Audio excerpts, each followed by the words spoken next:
কিছু বছর পর, তখন আর বিটিএস নামক কোনো ব্যান্ড নেই।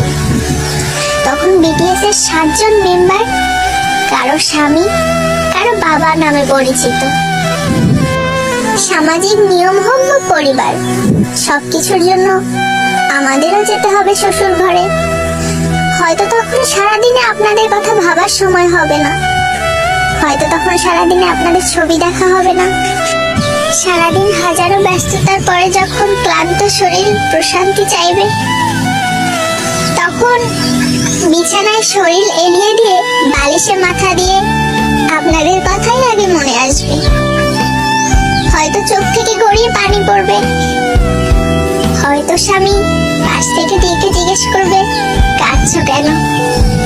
বুকে পাথর রেখে আর মুখে সত্য লুকিয়ে বলতে হবে হয়তো বাবা মায়ের জন্য মন খারাপ করছে। আড়ালে হোক, আপনারা আমাদের মনে সারা জীবন থেকে যাবেন।